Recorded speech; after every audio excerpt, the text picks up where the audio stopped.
نحمدہ ونصلی علی رسولہ النبی الکریم الامین اما بعد فاعوذ باللہ السمیع العلیم من الشیطان الرجیم بسم اللہ الرحمن الرحیم قال اللہ تبارک و تعالی فی القرآن الحکیم ان اللہ وملائکتہ یصلون علی النبی یا ایہا الذین آمنوا صلوا علیہ وسلموا تسلیما الصلاۃ والسلام علیک یا رسول اللہ وعلی آلک واصحابک یا نبی اللہ۔ اللہ تعالیٰ کی بے حد و حساب حمد و ثنا جان عالم وجہ تخلیق کائنات حضرت محمد مصطفیٰ صلی اللہ علیہ وسلم اور آپ کے جمیع آل و اصحاب کی بارگاہ ناز میں درود و سلام کے نذرانوں کے بعد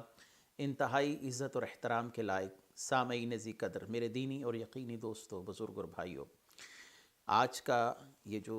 ہمارا پروگرام ہے، درس ہے، اس کا انعقاد ایک مشہور زمانہ رافضی دجال رافضی حسن العیاری کی جانب سے صدیق اکبر رضی اللہ تعالیٰ عنہ کی خلافت پر سوال اٹھانے کے بعد منعقد پذیر ہے، کیونکہ آپ کو معلوم ہے کہ ہم روافض کی طرف سے صحابہ اکرام پر کیے جانے والے اعتراضات کے جوابات انتہائی علمی انداز سے دیتے رہے ہیں اور انشاءاللہ العزیز دیتے رہیں گے۔ حسن العیاری ایک شخص کو یہ جواب دے رہا ہے کہ چونکہ نبی کریم صلی اللہ علیہ وسلم کی طرف سے سیدنا ابو بکر صدیق، سیدنا عمر فاروق، سیدنا عثمان غنی،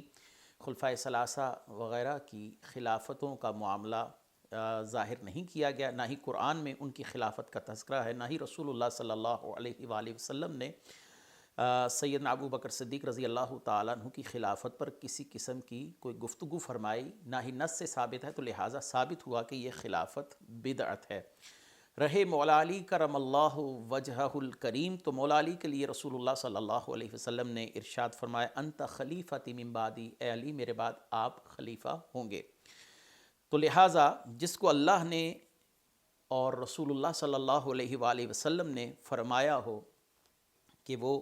نبی کریم صلی اللہ علیہ وسلم کے بعد جانشین ہے، اور اس حوالے سے اس نے کتاب السنہ امام ابو بکر احمد بن عمرو بن ابی عاصم، جن کا وصال 287 ہجری میں ہوا، ان کی کتاب سے ایک حدیث کو بطور دلیل پیش کیا کہ رسول اللہ صلی اللہ علیہ وسلم نے فرمایا کہ اے علی آپ میرے بعد خلیفہ ہوں گے، لہٰذا تینوں خلفاء کرام کی جو خلافتیں ہیں وہ بدعت ثابت ہوئیں۔ اب یہی گفتگو آپ اسی کی زبان سے سماعت کیجئے، انشاءاللہ اس کے بعد جوابات کی طرف آتے ہیں۔ وہ چوتھے نہیں ہیں، جس کو اللہ نے پہلا خلیفہ بنایا اس کو چوتھا کیوں ہے؟ یہ عقیدہ ہی باطل ہے نا، قرآن و سنت کے خلاف۔ جس کو اللہ تعالیٰ نے رسول اللہ صلی اللہ علیہ وسلم کا جانشین بنایا، رسول اللہ صلی اللہ علیہ وسلم نے کہا علی خلیفتی من بعدی، علی علیہ الصلوۃ والسلام میرے بعد میرے خلیفہ ہیں۔ میں آپ کو دکھا دیتا ہوں بھائی، آپ کی خدمت میں حدیث دکھاؤں۔ ایک منٹ بھائی، کتاب السنہ لابی بکر، حدیث سے میری بات سنو، آپ دلائل سے بتا دیں تو کافی ہے۔ احمد ابن عامر بن ابی عاصم، متوفا سنہ 287، جزء اول، چاپ دار السمیعی للنشر، ملاحظہ کریں حدیث نمبر 1222، یہ صفحہ نمبر ہے، صفحہ نمبر ہے 799، صفحہ نمبر ہے 799، اور اللہ آپ کو بلا کرے یہاں پر یہ 1222 ہے۔ قال رسول اللہ صلی اللہ علیہ وآلہ علی علیہ السلام، رسول اللہ صلی اللہ علیہ وآلہ وسلم نے علی علیہ السلام سے کہا انت منی بمنزلت ہارون من موسیٰ الا انک لست نبیا، یہ ہے کہ آپ نبی نہیں ہے، وانت خلیفتی فی کل مؤمن من بعدی، اشیاء نمبر 1، اسناد حسن، آپ میرے خلیفہ ہیں ہر مؤمن پر میرے بعد۔ تو یہ کیسے؟ نمبر 4 ہے۔ آپ نے اس کی گفتگو سماعت کر لی۔ اب اس کی گفتگو سماعت کرنے کے بعد آپ کو ایک تمہیدی گفتگو سمجھنا ہوگی تاکہ اس کے بعد آپ اس مسئلہ کو آسانی سے سمجھ سکیں۔ نبی کریم صلی اللہ علیہ وآلہ وسلم جب بھی مدینہ شریف سے باہر تشریف لے جاتے تو آپ صلی اللہ علیہ وسلم کسی نہ کسی صحابی کو اپنا نائب اور اپنا خلیفہ مدینہ شریف کے معاملات کے لیے مقرر کر کر تشریف لے جاتے۔ مدینہ شریف میں رہنے والے لوگوں کی نگہبانی اور ان کے معاملات کی کفالت وغیرہ کا سلسلہ اس شخص پر ہوتا جو نبی کریم صلی اللہ علیہ وسلم کی نیابت کے فرائض سر انجام دے رہا ہوتا۔ سب سے پہلے یہ میرے سامنے ابن حبان ہے اور امام ابن حبان کی صحیح ابن حبان، اور یہاں سے میں آپ کے سامنے ایک حدیث مبارکہ پڑھنے جا رہا ہوں کہ نبی کریم صلی اللہ علیہ وآلہ وسلم جب مدینہ شریف سے اکثر اوقات باہر تشریف لے کے جاتے تو آپ صلی اللہ علیہ وسلم ابن ام مکتوم کو اپنی نیابت اور خلافت کے طور پر پیچھے مدینہ میں چھوڑ کر جاتے تاکہ وہ وہاں لوگوں کو نمازیں پڑھا سکیں۔ یہ حدیث مبارکہ حضرت عائشہ رضی اللہ تعالی عنہا سے مروی ہے۔ حضرت عائشہ فرماتی ہیں ان نبی صلی اللہ علیہ وسلم استخلف ابن ام مکتوم علی المدینہ یصلی بالناس، حضرت ابن ام مکتوم کو لوگوں کو نماز پڑھانے کے لیے نبی کریم صلی اللہ علیہ وسلم نے اپنا جانشین مقرر کیا، اپنا نائب مقرر کیا۔ یہ صحیح ابن حبان کی حدیث آپ کے سامنے آ گئی۔ اس کے بعد دوسری روایت، نبی کریم صلی اللہ علیہ وآلہ وسلم جب خیبر کی طرف تشریف لے کر گئے اور غزوہ خیبر کا موقع آیا تو آقا کریم صلی اللہ علیہ وآلہ وسلم نے اپنے بعد وہاں پر نیابت اور خلافت کے لیے سیدنا سباع بن عرفۃ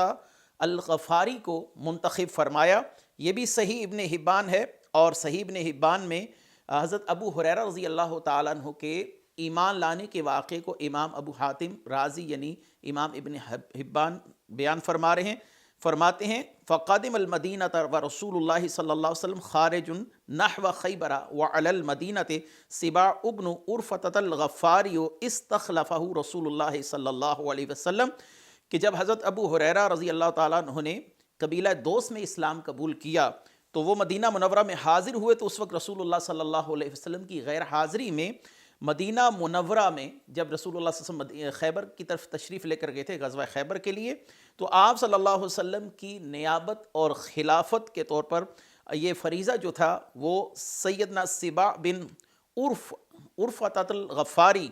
یہ صحابی ہیں، وہ انجام دے رہے تھے، اور ابو ہریرہ رضی اللہ تعالیٰ عنہ نے ان کے پیچھے نماز پڑھی اور پھر نبی کریم صلی اللہ علیہ وسلم سے جا کر خیبر میں ملاقات فرمائی۔ تو یہ معلوم ہوا کہ نبی کریم صلی اللہ علیہ وسلم کی یہ عادت مبارکہ تھی کہ جب آپ مدینہ شریف سے باہر تشریف لے کے جاتے تو مختلف صحابہ کرام کو اپنی نیابت اور خلافت کی جو ذمہ داری ہے وہ سونپ کر تشریف لے جاتے۔ اس کے بعد آ رہی ہے اب آپ کے سامنے مشہور زمانہ کتاب شیخ عبدالحی القطانی کی نظام الحکومت النبویہ۔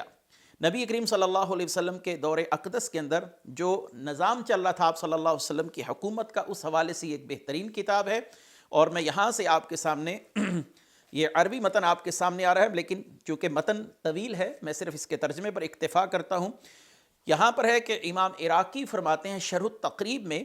کہ غزوہ تبوک میں حضرت علی رضی اللہ تعالیٰ عنہ کے سوا کسی کو پیچھے نہیں چھوڑا گیا۔ نبی کریم صلی اللہ علیہ وسلم انہیں غزوہ تبوک پر جاتے ہوئے اپنا نائب مقرر کر گئے، اور امام عبد الرزاق نے مصنف میں سند صحیح سے یہ روایت نقل کی ہے سعد بن ابی وقاص سے کہ جب رسول اللہ صلی اللہ علیہ وسلم تبوک کی طرف روانہ ہوئے غزوہ تبوک کے لیے تو آپ نے مولا علی کو اپنا نائب مقرر فرمایا۔ اور آگے حافظ ابن عبد البر کے حوالے سے الاستیعاب کی عبارت لائے ہیں کہ مدینہ طیبہ تشریف لانے کے بعد اکثر غزوات میں رسول اللہ صلی اللہ علیہ وسلم مولا علی کرم اللہ وجہہ الکریم کو اپنا نائب مقرر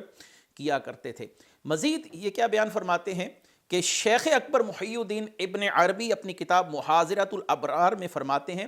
کہ غزوات ہوں یا عمرے کی کیفیت ہو، نبی کریم صلی اللہ علیہ وسلم جب مدینے سے باہر تشریف لے کر جاتے تو اس صورت میں مختلف صحابہ کرام کو یہ ذمہ داریاں سونپی جاتی، جن میں سیدنا ابو لبابہ، بشیر بن المنذر، عثمان ابن عفان، عبداللہ ابن ام مکتوم، سیدنا ابو ذر، عبداللہ بن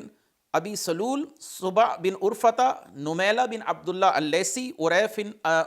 بن عزبت الدیلمی، حضرت ابو رحم، حضرت محمد بن مسلمہ الانصاری، زید بن حارثہ، سعد بن مزون، ابو سلمہ عبداللہ بن اسد، سعد بن عبادہ اور حضرت ابو دجانہ السعدی جیسے صحابہ اکرام شامل ہیں جو کہ ان فرائض کو سر انجام دیا کرتے۔ نبی کریم صلی اللہ علیہ وآلہ وسلم کے وصال اقدس کے بعد، آپ کے ظاہری وصال کے بعد، خلفائے راشدین میں بھی یہی معمول رہا کہ جب وہ مدینے سے باہر کہیں تشریف لے جاتے تو اپنی نیابت اور خلافت کے طور پر کسی شخص کی ذمہ داریاں لگا دی جاتی تاکہ وہ ان کے جانے کے بعد اس معاملات کو دیکھ سکے۔ مولا علی کرم اللہ وجہ الکریم جب صفین کے لیے روانہ ہوئے، اب آپ کے سامنے آ رہی ہے مجمع الزوائد، اور مجمع الزوائد کی روایت اب آپ کے سامنے ہے۔ روایت کا نمبر ہے 12041، باب کا نام ہے باب فی ما کان بینہم یوم صفین رضی اللہ عنہم۔ اس چیز کا بیان جو لوگوں کے درمیان یوم صفین کے موقع پر واقع ہوئی جب مولا علی کرم اللہ وجہ الکریم سیدنا معاویہ رضی اللہ تعالیٰ عنہ کے لیے جنگ صفین کے لیے روانہ ہوئے تو یہاں پر آپ روایت دیکھیں، لما خرج علی الی صفین استخلف ابا مسعود علی الکوفۃ، کہ جب نبی کریم صلی اللہ علیہ وآلہ وسلم نے جب حضرت علی رضی اللہ تعالیٰ عنہ نے کوفہ چھوڑا تو آپ نے جنگ صفین پر جاتے ہوئے اپنی خلافت اور اپنی نیابت سیدنا ابو مسعود رضی اللہ تعالیٰ عنہ کے سپرد فرما دی۔ تو یہاں سے آپ کو یہ ساری بات سمجھ آ گئی کہ رسول اللہ صلی اللہ علیہ وسلم ہو یا خلفائے راشدین ہو، جب مدینے سے باہر تشریف لاتے یا مولا علی کرم اللہ وجہ الکریم کوفہ سے باہر تشریف لے جاتے تو اپنے پیچھے کسی کی نیابت اور کسی فرد کو اس ذمہ داری کے لیے منتخب فرماتے۔ تو یہاں سے معلوم ہوا کہ یہ نیابت ایک عارضی تھی، یہ خلافت ایک عارضی خلافت تھی۔ جب رسول اللہ صلی اللہ علیہ وسلم واپس تشریف لاتے یا خلفائے راشدین واپس تشریف لاتے تو یہ خلافت اور نیابت انہی کے پاس لوٹ جاتی۔ اس سے خلافت بلا فصل پر استدلال کرنا انتہائی جہالت ہے اور انتہائی بددیانتی ہے۔ اب آتے ہیں اس روایت کی طرف جو حسن العیاری نے کتاب السنہ سے پڑھی، امام ابن ابی عاصم کی، اور اس شخص نے بددیانتی یہ کی کیونکہ یہ اکثر بددیانتی ہی کرتا ہے جس کا ہم وقتاً فوقتاً پردہ فاش کرتے رہتے ہیں۔ جہاں پر یہ روایت نامکمل موجود تھی اس نے وہاں سے پڑھی، اب جہاں پر مکمل موجود ہے اسی السنہ کے اندر میں آپ کے سامنے پڑھ رہا ہوں کہ رسول اللہ صلی اللہ علیہ وسلم نے حضرت علی کی خلافت بلا فصل کا یہاں پر اعلان نہیں فرمایا، بلکہ تبوک کے موقع پر جاتے ہوئے آقا کریم صلی اللہ علیہ وسلم نے حضرت علی رضی اللہ تعالیٰ عنہ کی ذمہ داریاں لگائیں، جس پر کچھ منافقین نے آپ پر اعتراض کیا۔ حضرت علی رضی اللہ تعالیٰ عنہ نے رسول اللہ صلی اللہ علیہ وسلم کی بارگاہ میں عرض کی، یا رسول اللہ صلی اللہ علیہ وسلم آپ مجھے پیچھے چھوڑ کر کیوں جا رہے ہیں؟ تو رسول اللہ صلی اللہ علیہ وسلم نے انہیں تسلی اور تشفیع کے لیے یہ الفاظ فرمائے جو کہ اس شخص نے آدھی حدیث پڑھی اور آگے چل کر اس حدیث کا جو متن ہے اس سے ایک غلط استدلال کیا۔ اب آپ کے سامنے آ رہی ہے یہ پوری بات اسی سنہ سے۔ نبی کریم صلی اللہ علیہ وآلہ وسلم جب مدینہ شریف سے تشریف لے کے جا رہے تھے، وَخَرَجَ النَّاسُ فِي غَزْوَةِ تَبُوكَ فَقَالَ عَلِيٌّ أَخْرُجُ مَعَكَ، جب لوگ تبوک کے لیے روانہ ہو رہے تھے تو حضرت علی رضی اللہ تعالیٰ عنہ نے درخواست کی کہ مجھے بھی ساتھ لے کر جایا جائے۔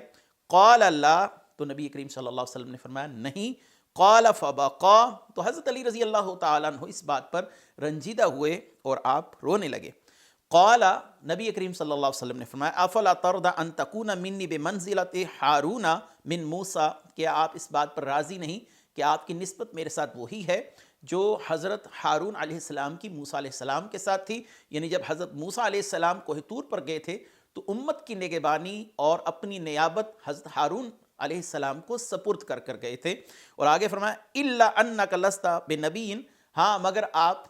شرف نبوت سے متصف نہیں ہیں، آپ نبی نہیں ہیں۔ وانت خلیفتی فی کل مؤمن من بعدی، اب یہ وہ بات آئی جس سے اس نے استدلال کیا کہ آپ میرے بعد خلیفہ ہیں ہر مومن پر۔ تو یہاں پر اس نے اس سیاق و سباق کو اڑا کر آدھی حدیث سے استدلال کیا۔ یہ غزوہ تبوک پر جاتے وقت نبی کریم صلی اللہ علیہ وسلم کی نیابت اور خلافت کا تذکرہ ہے، جیسا کہ دیگر صحابہ کے لیے رسول اللہ صلی اللہ علیہ وسلم نیابت اور خلافت کا انتخاب فرماتے اور وہ اپنی ذمہ داریاں سر انجام دیتے۔ نبی کریم صلی اللہ علیہ وسلم واپس تشریف لاتے تو وہ خلافت اور نیابت ختم ہو جاتی۔ تو یہاں پر بھی صورتحال وہی ہے کہ جب حضرت موسیٰ علیہ السلام تشریف لے کر گئے، ذمہ داریاں حضرت ہارون علیہ السلام کو سپرد کر دی گئیں، جب واپس تشریف لائے تو حضرت ہارون علیہ السلام کی ذمہ داریاں ختم کر دی گئیں۔ اس سے حضرت علی رضی اللہ تعالیٰ عنہ کی خلافت بلا فصل پر استدلال اس لیے بھی صحیح نہیں ہے کیونکہ خود حضرت علی رضی اللہ تعالیٰ عنہ نے اس حدیث سے اپنی خلافت پر کوئی دلیل نہ پکڑی، نہ اس سے مراد ہے۔ اور دوسری بات اب آپ کے سامنے آ رہی ہے صحیح مسلم شریف، اور صحیح مسلم کی روایت میں اس حدیث کا معنی بڑا ہی واضح ہو رہا ہے۔ سعد بن ابی وقاص فرماتے ہیں سمعت رسول اللہ صلی اللہ علیہ وسلم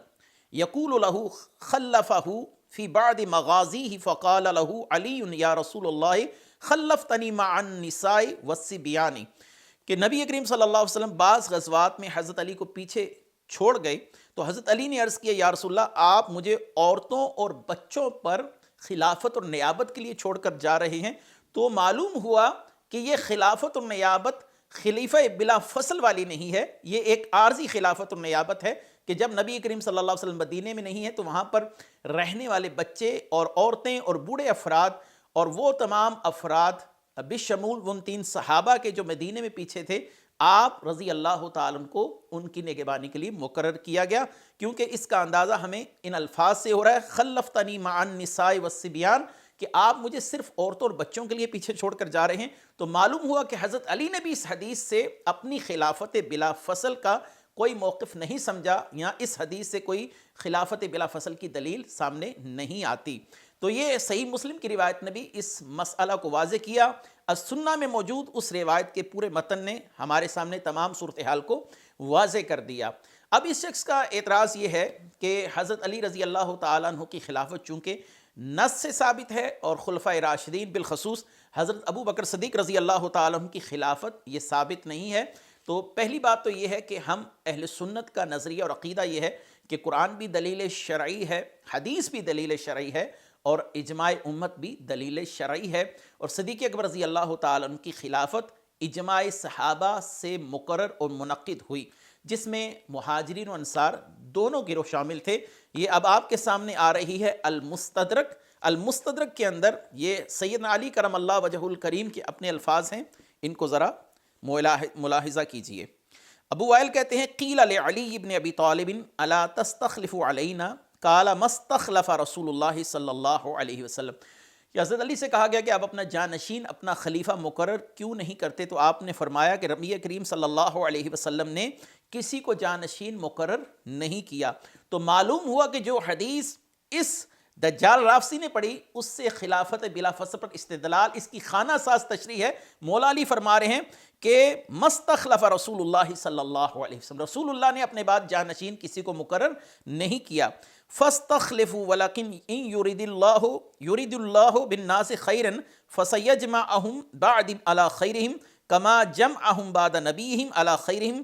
کہ آپ نے فرمایا کہ البتہ یہ بات ضرور ہے کہ اللہ تعالیٰ لوگوں کے ساتھ اگر بھلائی کا ارادہ فرمائے گا تو انہیں میرے بعد کسی بہتر شخص پر متفق کر دے گا، جیسا کہ رسول اللہ صلی اللہ علیہ وسلم کے بعد لوگوں کو سب سے بہترین شخص پر اللہ تعالیٰ نے اکٹھا کر دیا تھا، یعنی صحابہ اکرام حضرت ابو بکر صدیق رضی اللہ تعالیٰ عنہ کی خلافت پر متفق ہو گئے، اجماع ہو گیا اور ان کی خلافت مقرر ہو گئی۔ خود مولا علی کرم اللہ وجہ الکریم کی بات سے یہ ثابت ہوا کہ صدیق اکبر کی خلافت صحابہ کے اجماع سے ثابت ہوئی۔ اب اس کے بعد نہج البلاغہ سے میں آپ کے سامنے یہی بات پڑھ دیتا ہوں کہ نہج البلاغہ میں حضرت علی رضی اللہ تعالیٰ عنہ حضرت معاویہ رضی اللہ تعالیٰ عنہ سے گفتگو کرتے ہوئے ان کو ایک مکتوب میں کیا بات فرما رہے ہیں۔ یہ مکتوب نمبر 6 ہے نہج البلاغہ میں، اور مولا علی فرماتے ہیں وَإِنَّمَا الشُّورَ لِلْمُحَاجِرِينَ وَالْأَنصَارِ، کہ شورا کا حق صرف مہاجرین اور انصار کو ہے۔ فَإِنِ اجْتَمَعُوا عَلَى رَجُلٍ وَسَمُّوهُ إِمَامًا قَانَ ذَلِكَ لِلَّهِ رَضِيًّا فَإِنْ خَرَجَ عَنْ أَمْرِهِمْ خَارِجٌ بِطَعْنٍ أَوْ بِدْعَةٍ رَدُّوهُ إِلَى مَا خَرَجَ مِنْهُ فَإِنْ أَبَى قَاتَلُوهُ عَلَى اتِّبَاعِهِ غَيْرَ سَبِيلِ الْمُؤْمِنِينَ، کہ اگر مہاجرین و انصار کسی ایک شخص پر متفق ہو جائیں، ایکا کر لیں، تو اسے خلیفہ سمجھ لیں، تو اسی میں اللہ کی خوشنودی سمجھی جائے گی۔ اب جو کوئی اس شخصیت پر اعتراض یا نیا نظریہ اختیار کرتا ہوا الگ ہو جائے تو اسے وہ سب اسی طرف واپس لائیں گے جدھر سے وہ منحرف ہوا۔ اگر انکار کرے تو اس سے لڑیں گے، کیونکہ وہ مومنوں کے طریقے سے ہٹ کر دوسری راہ پر ہو لیا۔ تو معلوم ہوا کہ صدیق اکبر کی خلافت کا انکار کرنا بدعت ہے، مومنین کے راستے سے انحراف ہے، اس کے ساتھ جنگ کی جائے گی، اسے واپس اس راستے پر لایا جائے گا۔ آخری بات اور آخری حوالہ روافظ کی مشہور کتاب میرے سامنے اس وقت موجود ہے، جس کو لکھا ہے ان کے فقیہ محدث ابو الحسن علی بن حسین ابن بابویہ القمی نے، جو کہ ان کے بہت بڑے عالم شیخ صدوق کا والد ہے، اور اس کا انتقال 329 ہجری میں ہوا۔ کتاب کا نام ہے الامامۃ والتبصرۃ من الحیرۃ، اور اس کے اندر یہ روایت اب آپ کے سامنے میں پیش کرنے جا رہا ہوں۔ اس کی پہلی روایت ہے کہ اگر حضرت ہارون علیہ السلام کو حضرت موسیٰ علیہ السلام نے اپنے بعد خلیفہ مقرر کرنا تھا، اور اس سے حضرت علی رضی اللہ تعالیٰ عنہ کی خلافت بلا فصل پر استدلال کیا جا رہا ہے اور ان کو وصی رسول بنا کر پیش کیا جاتا ہے اس روایت کی روشنی میں، تو یہ خود روافظ کی اپنی تعلیمات اور اپنی کتابوں کے خلاف ہے۔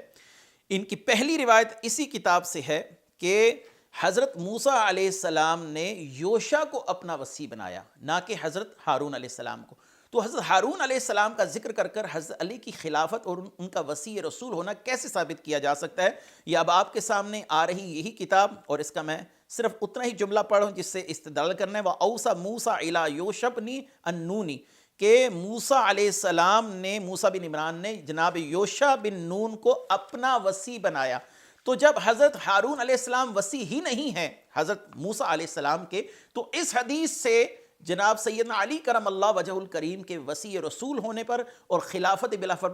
فصل پر استدلال کیسے کیا جا سکتا ہے؟ امید ہے کہ آپ تمام مسئلے کو سمجھ گئے ہوں گے اور اس شخص کی بددیانتی کو بھی جان گئے ہوں گے کہ ایک عارضی نیابت اور خلافت کو خلافت بلا فصل کی دلیل بنا کر اس شخص نے پیش کیا، انتہائی بددیانتی کا مظاہرہ کیا، اور روایت بھی وہاں سے پڑھی جہاں پر نامکمل تھی۔ اسی سنت سے میں نے آپ کے سامنے مکمل روایت پڑھ کر بتا دی، اور اس کے بعد رسول اللہ صلی اللہ علیہ وسلم کی نیابت اور خلافت کے فرائض سر انجام دینے والے صحابہ کرام کے نام بھی بتائے۔ مولا علی کرم اللہ وجہ الکریم جس کو چھوڑ کر اپنی خلافت اور نیابت کے طور پر جنگ صفین کے لیے گئے، ان کا ذکر بھی کیا۔ حضرت علی رضی اللہ تعالیٰ عنہ خود کیا فرما رہے ہیں کہ حضرت ابو بکر صدیق کی خلافت کا انعقاد کیسے ہوا، یہ میں نے اہل سنت اور روافظ کی مشہور کتاب نہج البلاغہ سے بھی پیش کیا۔ اور اگر اس حدیث میں حضرت ہارون علیہ السلام کے ذکر سے مولا علی کا وصی رسول ہونا ثابت کیا جاتا ہے، تو میں نے اس دلیل کو بھی باطل کیا کہ موسیٰ علیہ السلام کے وصی یوشع بن نون تھے، نہ کہ حضرت ہارون علیہ السلام۔ یہ تمام گفتگو کسی غیر جانبدار شخص کے لیے انتہائی مفید ثابت ہوگی۔ وآخر دعوانا ان الحمد للہ رب العالمین۔